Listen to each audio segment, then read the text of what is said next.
Magandang araw sa atin lahat mga kababayan. Sa amang panig ng daigdig naron, dito na naman tayo sa another episode ng ating vlogs. Badong Aratilis po. Pag-uusapan natin ngayon, ito po, no? Fentanyl versus bangag, no? Yan po, Duterte versus Marcos Romualdez. Todohan na po, no? Lahat po ng ano ngayon, pagalingan na po to. Alam niyo po, showdown, ang in-expect po nating showdown, paramihan po ng mga dadalo. Pero grabe po, knockdown po ang nangyari. Hindi naman po knockout na tapos na po ang boxing. Pero bagsak po sa unang round ng pagsasagupa po ng pamilyang Duterte, Marcos Romualdez. Hindi ko po alam kung sino po mas maraming immaterial na po yun. Immaterial na po kung sino po yung mas maraming umattend, no? Malamang mas maraming umattend sa Quirino. Hindi ko po alam. Kasi narito tayo sa Davao. Pero yung grabe po, no? Yung impact, yung impact po ng mga speeches dito sa Davao. Narito pa nga pala ako sa Davao. Yung impact po ng speeches ng mga pasabog doon, wala tayong marinig. Hindi po napag-uusapan. Supposedly, launching po yun ng kung anumang pong kilusan ni Pangulong Marcos. Ang pinag-uusapan po yung mga pasabog dito po sa Davao, no? Dinig na dinig po sa buong Pilipinas, lahat po ng nakarinig, no? Ang reaction po ng mga tao, wala po nagre-react. Hindi po natin alam kung ano po mga pinag-usapan doon sa Quirino. Yan po ang patunay. Ano pa pala muna? Magpindot muna tayo. Pindot na. Okay. Pag-usapan na po natin, no? Real talk po. Makikita nyo po kung gaano po yung malahing yung political, kung hindi pa po kayo humahanga sa mga Duterte by this time. Alam nyo, hindi po yung hinahangaan nyo sila na yung the way, no, how they deliver. Na walang silbi po yung hakot-hakot, wala pong naging usapin sa hakot. Ano po ang laman, pinag-uusapan po, mapa maka-Duterte, mapa anti-Duterte. Meron po bang nagsasalita tungkol po dun sa ano? Meron po bang nagsasalita tungkol dun sa naganap sa Quirino Grandstand? Yung mga pinag-usapan po ba dun, meron po bang nagsasalita after? Yung po ang tinatawag na launching, impact. Ang may impact po, yung paglulunsad ng one opposition, pangunguna ng mga Duterte. Antindi. Shoutout sa inyong lahat. Kinakailangan po kasi natin i-topic. Mamaya po, isi-shoutout natin kayo. Antindi po ng impact, no? Grabe, grabe, grabe. Wala pong panama. Tignan po natin, ano po mga pinag-uusapan lahat ngayon? Yung bira ni Baste, Marcos resign, no? Yung bira ni PRRD, bangag. In fact, yung tinanong po, wala po nagtatanong sa mga Duterte, wala po nagtatanong sa ibang kampo kung ano po reaction nyo sa nangyari po sa Quirino. Ano po reaction nyo sa mga sinabi sa Quirino. Wala po nakakaalam kung hindi po pinag-uusapan. Hindi po pinag-uusapan kung ano po yung naganap sa Quirino Grandstand. Yun po yung impact na sinasabi natin, no? Grabe. As in, grabe, grabe, grabe. No? Yan po ang sinasabi natin na kung hindi pa rin po kayo naniniwala na ang husay sa politika ng mga Duterte, isa-isahin po natin na yung naganap po, yung sinabi ni Baste, biglang instant superstar si Baste. Alam niyo po, pag si Baste po, tumakbong presidente after ni Sara Duterte, hindi po magdududa yung mga tao na kaya niya, eh.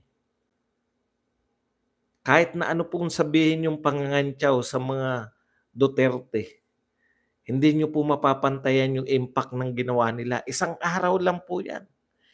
Isang araw lang po yan. Yan yung sinasabi natin na may impact. Sila po, buhat nung nagsimula po nung kay Sara Duterte, binakbakan nila yung confidential fund.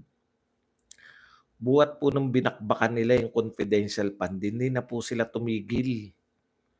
No? Sari-sari po. Hindi na nila tinantanan. Confidential fund kay Sara Duterte, pagpapapasok ng ICC kay Digong, 51 billion kay Pulong. Si Basti lang ang hindi nila. Kung sino hindi nila binanatan, yung palang pinakamatapang. Grabe po. Grabe, lahat sila nag-react. Nakalimutan po na may ginastos. Nakalimutan po na naghakot ng tao. Nakalimutan po na may nilolaunch silang kung ano man yung gusto nila i-launch sa Quirino Grandstand. Wala pong impact yung naganap sa Quirino Grandstand. Yan po ang real talk, no? Ang pinag-uusapan po ngayon lahat ng naganap sa Davao City. Ang reaksyon nila yung naganap sa Davao City, hindi po sa walang katuturan, nalusa, walang silbi, walang impact. Okay.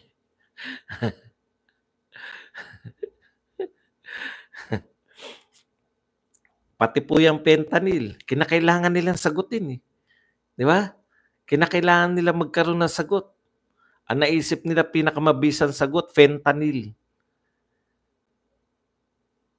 So, bintangan, di ba?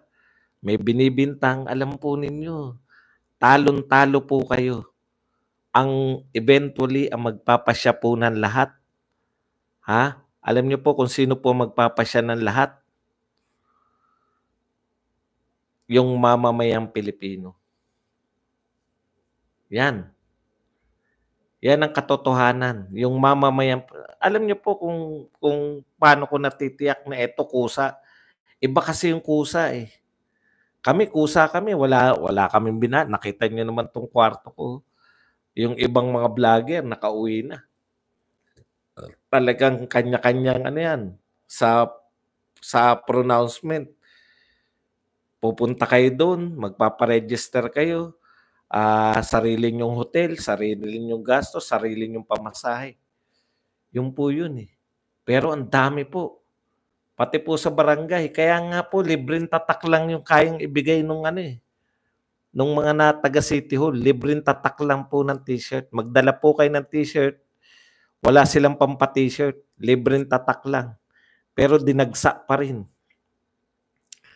Okay. Alam po na, eto na po, no? Wala na po yung ano niyan. Yung titignan nyo po kung may impact talaga o wala yung mga nangyari sa kung ano yung resulta. Unang kumurap. Kasi ang tapang ng mga Duterte. Nakita ko po kung gaano po talaga katapang yung mga Duterte sa live. No? Nakita ko po yung galit. Tapos the way na paano sila mag-sway ng mga tao. Paano ka makikiga. Yung alam niyo yun, yung naiintindihan mo kung saan nagmumula yung kanilang galit. Tapos tama yung ikinagagalit nila. Tatapatan nyo ng mga numero-numero, tatapatan nyo ng mga kung ano-ano, eto na nagawa ng ating Pangulong Marcos. Wala pong importante, hindi po importante yan. No? Sa totoo lang po, yung sasabihin nyo, eto na, may numerong ganito, pumasok na ganito. Hindi po yan. Yung makatotohanan po, yung nararamdaman, nagbalik na yung droga, no? Nariyan na uli yung mga kriminal, nariyan na uli yung mga magnanakaw sa gobyerno. Yan po, ramdam ng tao yan. Nakita ko na naman sa NAIA. Meron na naman nagbabalot ng meron na naman nagbabalot ng kanilang mga bagahe. Uso na naman yung bukasan. Hindi po nyo hindi nyo po madadaan sa tokes yung mga tao, no? Hindi po yan sabihan nyo lang na ang dami na nagawa. Congratulations kay BBM. Nakapagpatayo na ng farm bill. Congratulations. Namigay ng mga lupa. Yung ramdam ng mga tao, hindi yung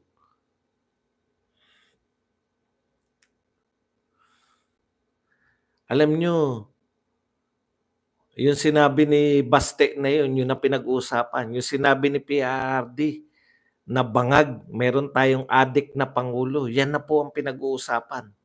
Ulitin ko, hindi po ako nagsabi niyan. Sila po nagsabi niyan. Hindi, baka, baka, baka bintangan niyo ako na ako nagsabi niyan. Si BBM po nagsabi niyan. Ngayon bigla kayo naghanap ng ebidensya, di ba? Di ba? Ito po, labanan to ng propaganda. Patalinuhan. Naiintindihan nyo? Nung binabakbakan ninyo si Sara Duterte, paalala lang natin kung anong ginawa ng mga to. Kung anong ginawa ninyo sa mga Duterte. Baka nakalimutan nyo eh. Baka feeling api kayo eh. Nananahimik ang mga Duterte, no? Yung unit team, bagamat ayaw na ng marami. Ang mga nauna namang mag-real talk po tayo. Ang mga una pong bumaliktad, mga Marcos loyalists. Yan ba si Maharlika, hindi ba Marcos loyalist yan? Yan ba si Vic Rodriguez, executive secretary mo, bumaliktad sa'yo? Hindi ba mga Marcos yung mga yan? Huwag niyong isisi sa mga Duterte na yung mga bintang ninyo na sa simula pa lang gusto namang agaw ng kapangyarihan ni Sara Duterte. Walang naniniwala. Dahil kami, hirap na hirap kaming kumbinsihin si Sara Duterte. Kaya nga may ransararan eh. Hirap na hirap kaming kumbinsihin. Number 1 ka sa survey. Bakit hindi ka tumakbong presidente? Ayaw niyan tumakbo. Ayan si Atty. Glenn Chong. Supposedly, rin yan, di ba? Yan yung mga unang bumaliktad, mga Marcos loyalist yung mga yan. Napahiya pa. Si Digong daw napahiya. Wala nga pong pinag-uusapan na na nangyari sa Quirino Grandstand. Hindi po pinag-uusapan yung nangyari sa Quirino Grandstand. Duterte pa matapahiya. Ano ba namang utak meron kayo? Kayo nga, sige nga, sabihin nyo nga kung ano yung mga speech meron doon. Pero kayang-kayang sabihin sa inyo kung ano yung mga speech sa Davao. Baka pati mga loyalista, wala nakaalala kung ano yung speech sa Quirino Grandstand.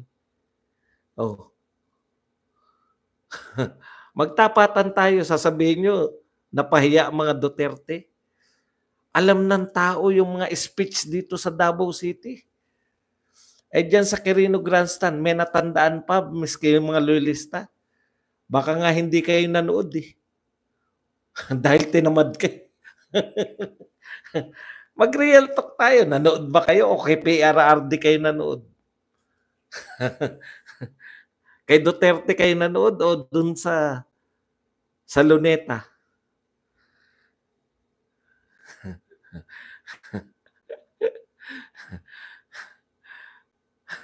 Fentanyl pa more daw. Sige. Tanggalin natin yung mga yan. Ayaw nyo pala rito eh. Okay. Balik po tayo. No? Ito po, unang bira. Sino ang kumurap? Sino po ang kumurap? Ano na mangyayari sa PI? COMELEC, ano sabi ng COMELEC? Suspended muna. Antindi. Ang unang kumurap Comelec. Alam niyo na kung bakit. Pero nung una napakatapang ng Comelec. Anong sinasabi ng Comelec nung una? Nagpapasa sila, ire-receive namin, magbibigay kami ng certification. Yun, ganun lang. Kaya tuloy-tuloy. Nagpapasa, certification, biglang nagwala yung mga Duterte sa Davao. Apektado lahat, buong Pilipinas. Teka muna, stop muna natin to. Puta, baka madamay tayo, sabi ng Comelec. Wait lang, wait. Teka lang muna, ha? Malakas pala puwer. Ano? Sino ang unang kumurap? Ginastusan niyo yung PI ng napakalaki. Ha? O, bakit?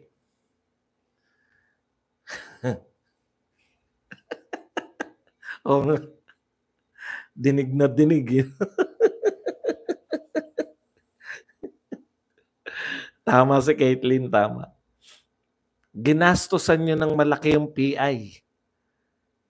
Yung supposedly ay tatanggap. Putya, hindi po pwede. Mayayari kami sa taong bayan. Teka, ibang klase pala tong mga Duterte. Akala namin spent force na tong mga Duterte. Ha? Akala namin kahit na ano nang gawin ng mga Marcos Romualdez, pwede na. Hindi pala. Nung nawanawagan, isang araw lang po. Alam niyo yung trinabaho nila? Kailan pa po yan? Last year, September yata sila nagsimulan trabahuin si Sara Duterte. Kung hindi ako nagkakamali, September 2023. Trinabaho nila yung confidential fund. Nanghingi kayo ngayon? Anong sinasabi nyo? Manghingi ng ebidensya? Bakit? Nagbigay ba kayo ng ebidensya nung inaakusahan nyo si Sara Duterte na may anomalya sa confidential fund? Wala kayong binibigay na ebidensya. Yan bang kay Pulong? Nagbigay kayo ng ebidensya na binulsa niya yan? Wala. Makapag-akusa lang kayo. Ngayon, bigla kayo maghanap ng ebidensya. Taong bayan na magpapasya kung sino pinaniniwalaan. Anong napahiya si Duterte dahil nagsabi yung PIDEA? Ang sabi ni Tatay Digong ang linaw. Nung mayor pa ako. Yung PIDEA nung mayor pa siya. Ngayon, PIDEA ngayon na magsasalita. Kayo naman. Kayo ba pinanganak ngayon lahat? Iba yung PIDEA ngayon, iba yung PIDEA noon.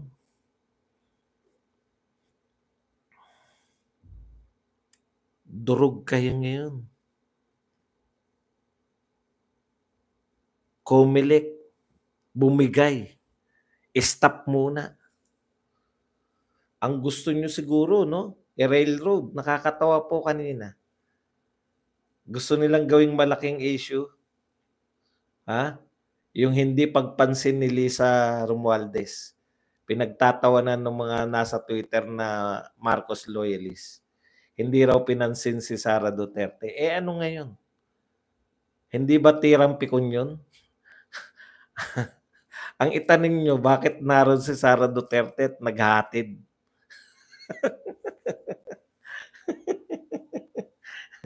Di ba? Hindi nyo maipagpag si Sara Duterte. Ingat na ingat kayo. Lahat ng mga supporters, lahat ng mga vloggers, anong gustong gawin? Tanggalin na yan si Sara Duterte. Ha? Bakit ba nariyan pa yan? Lahat na ng kapatid, lahat na ng tatay. Correct. Lahat na ng tatay, lahat na ng kapatid na nanawagan na mag-resign to, binabanatan na si PRRD, pero wala kayong magawa kay Sara Duterte, kundi siraan lang. Bakit hindi niyo matanggal? Di ba? Putya. Alam, kitang-kita sa reaction ni Lisa Marcos eh. Yung gigil, yung galit, yung asar, sama-sama. Nung nakita si Sara Duterte doon. Hindi nyo, sa tingin nyo ba, hindi sinadya ni Sara Duterte yun na magpakita doon?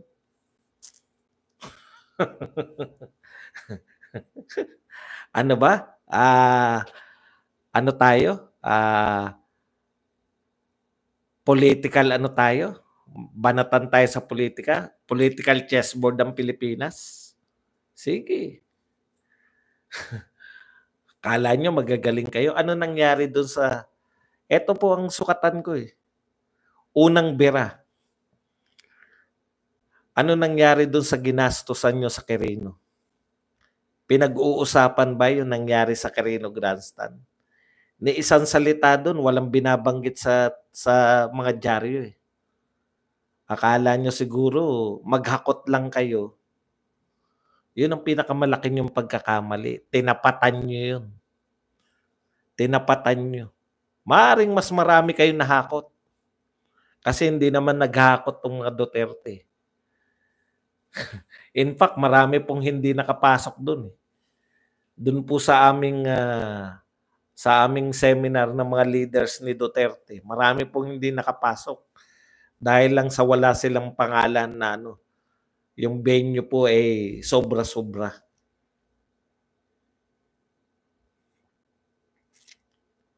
Grabe, sabi ko nga, ibang klase talaga tong mga Duterte.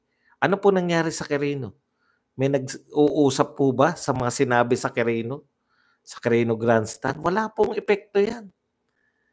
Yung gusto sana nila na, ito, lakas-lakas ng Marcos. Binira sila ng magkakapatid na Duterte, tapos yung tatay, knockout. First round, bagsak.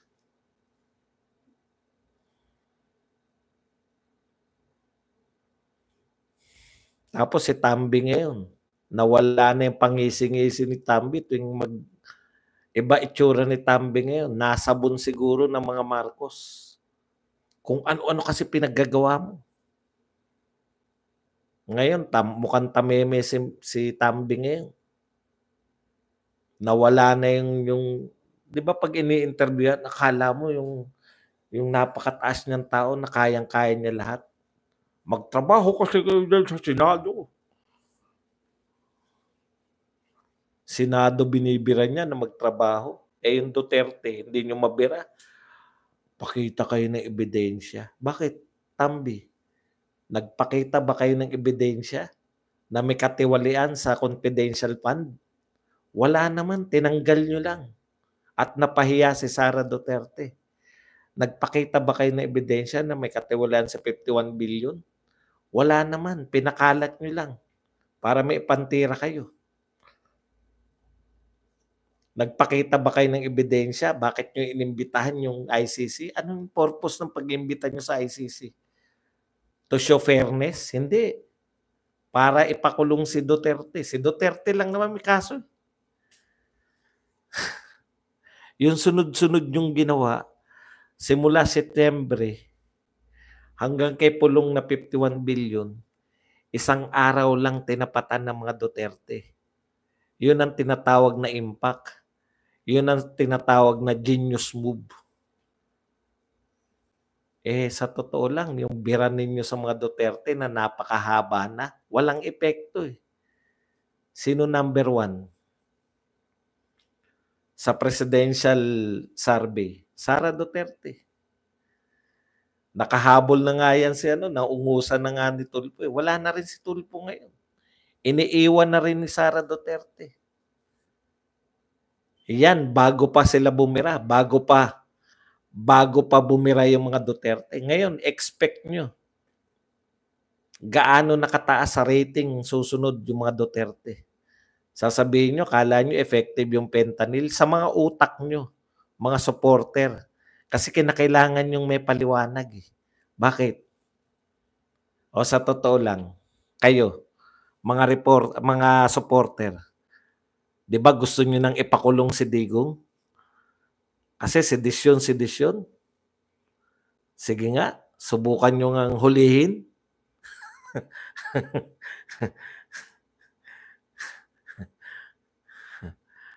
Bakit hindi ipakulong? Sasabihin niyo.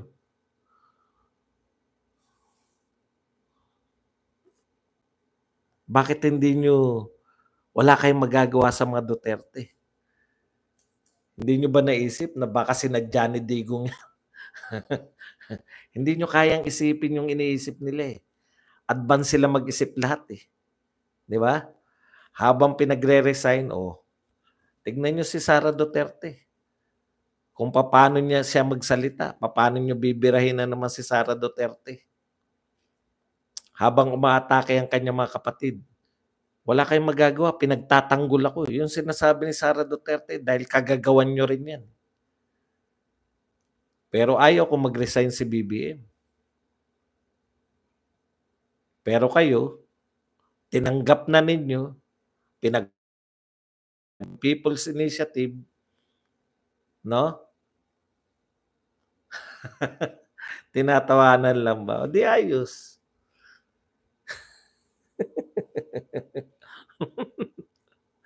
Tinatawanan lang ni PBBM. Pero ano po impact nun sa international community? Hindi niya naisip yun. No? Bakit na nga uli? Ito, tanong lang natin. Ha? Bakit na nga uli umiikot si BBM?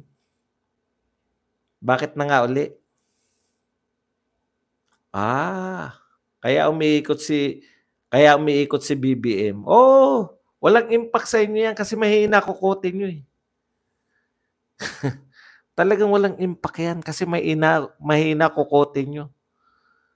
Pero sa gobyerno ni BBM, malakas po impact niyan. Tanungin kita, bakit na nga umiikot sa buong mundo si BBM? Naghahanap ng international investors. Uy, thank you very much. Sa wakas, meron din nagpa-star, Amador Puertes, nagpa-star. May nagpa-star din, no? Amador Puertes. Maraming salamat sa 10 stars. Hindi, tanong ko ulit kayo. Bakit na nga umiikot sa mundo? Para mag-attract ng foreign investors. Walang impact, Sa tingin nyo, makaka-attract pa siya ngayon? Sa tingin nyo, yung mga international investors, hindi yan nakikinig kay Duterte?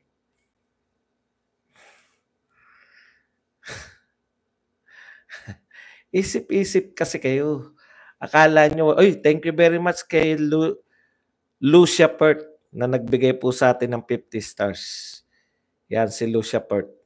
Thank you very much po. Lucia Pert. Sa tingin nyo, yung international community, hindi yan makikinig sa dating Pangulo na sikat na sikat? Saan ba sikat si Duterte? Sa war on drugs. Sa war on drugs sikat. Tapos i-announce niya na may addict tayong presidente. Ano sa tingin nyo? Ano sa tingin nyo epekto nun? Sa inyo walang epekto kasi kahit na anong gawin sa inyo, supporter kayo eh. Ganun talaga.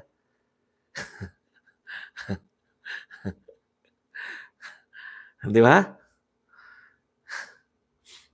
Sa tingin nyo, wala nakanood niyan, dito lang yan. Ay, Pandabaw lang yan.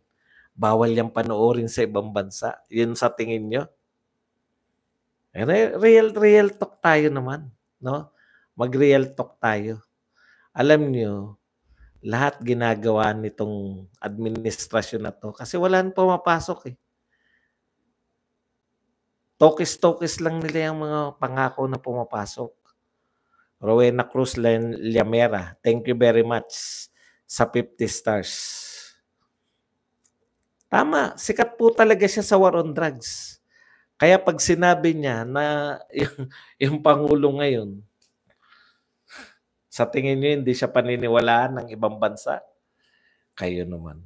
Amador Puertes, solid fan, solid Duterte from England, United Kingdom. 10 stars again, mula pa rin kay Amador Puertes.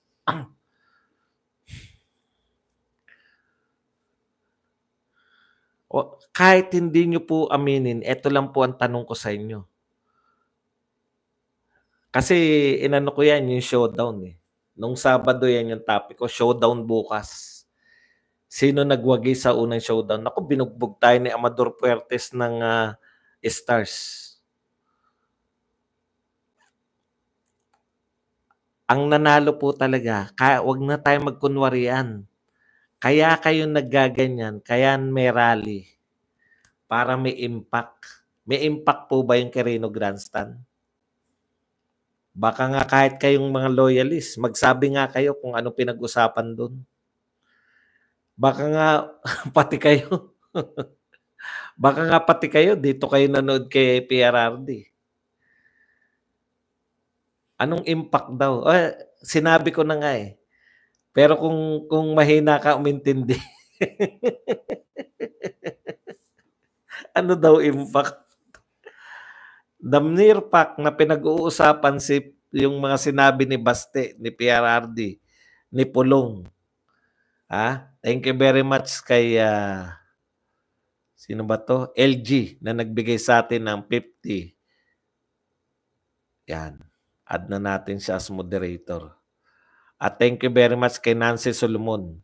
Solid Maharlikan Sir from Irvine, California. Nagbigay na $9.99. The mere fact na pinag-uusapan yung mga sinabi nila ng media na hindi naman nagbabayad yung mga Duterte. Ganun ka-impact yun. Kung hindi mo naintindihan yung ibig sabihin ng impact, ano magagawa namin? Ang walang impact yung Quirino, wala nag-uusap tungkol sa Quirino. Ano yung mga speech na sinabi doon? Huwag kang mag-alala. Yung pinakamalaking impact niyan,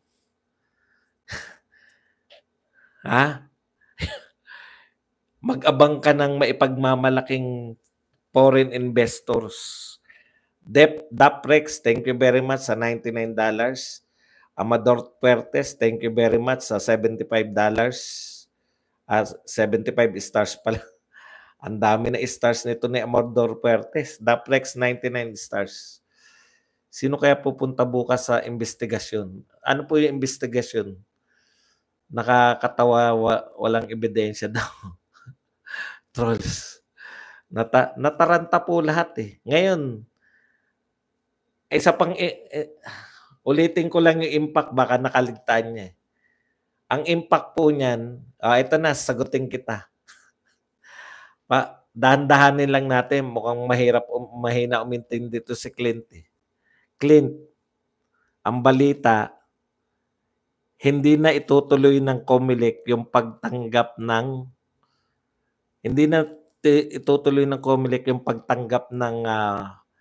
People's Initiative signature. Unang impact. Ikalawang impact, pinag-uusapan sa lahat ng media, social media, pati sa traditional media, yung mga sinabi ni PRRD. Hindi nagre-react yung mga Duterte sa sinabi sa Quirino Grandstand, pero yung presidente ng Pilipinas nag-react sa sinabi ni PRRD sa Davao. Hindi mo pa rin naintindihan?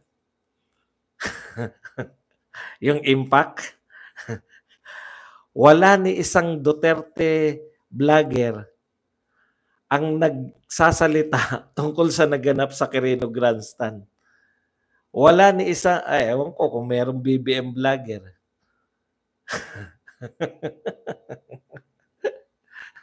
Ganun ang impact sa mga hindi makaintindi. Lucia Pert, thank you very much sa 5-star. Wala pa ring impact.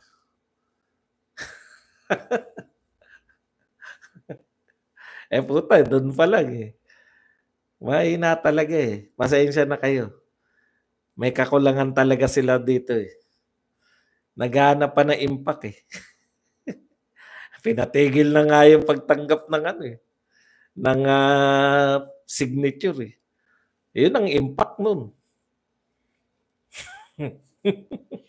Ano pa? Ano pa impact? Lahat ng dyaryo pinag-usapan 'yun. Mismo yung presidente nagbigay ng reaksyon, fentanyl. Yung Duterte ba nagbigay ng reaksyon dun sa may Quirino. Wala na nga nakakaalam na may nangyari palang rally sa Quirino. 'Di ba? Kaya naniniwala ako na okay, alam niyo po, unang round pa lang naman 'to. Titignan natin kung papaano babawi yung mga BBM, 'di ba? Kasi ang tagal nila, eh, mula Setyembre bumibira sila hanggang kahapon. Hanggang nung Sabado, 51 billion binibira nila 'yan. Pero isang araw lang na bumira yung mga Duterte, yun ang tinatawag na impact. So hindi pala paramihan 'yan.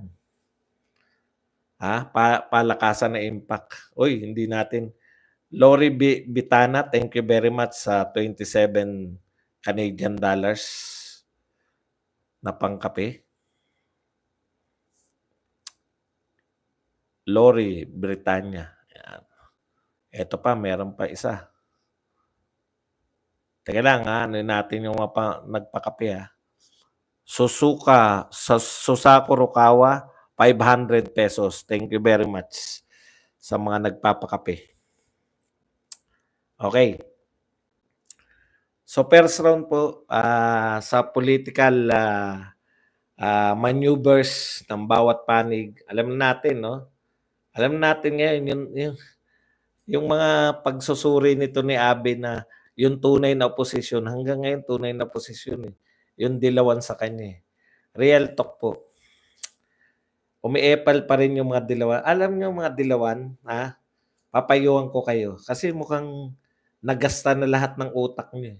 Ang ginagawa ng dilawan ngayon, through Barry Gutierrez and Risa Ontiveros, binabanatan niya. Pareho.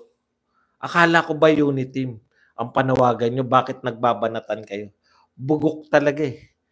Ang gawin nyo para makasurvive kayo, mamili kayo ng mas malakas. Marcos ba o Duterte, doon kayo makipag-alyado para makasurvive pa kayo. Kasi kung pareho mong babanatan yung Marcos at Duterte, di mukhang tanga lang pa rin kayo. Yan lang po ang ating topic. Pwede na po tayo magbasa ng inyong mga komento.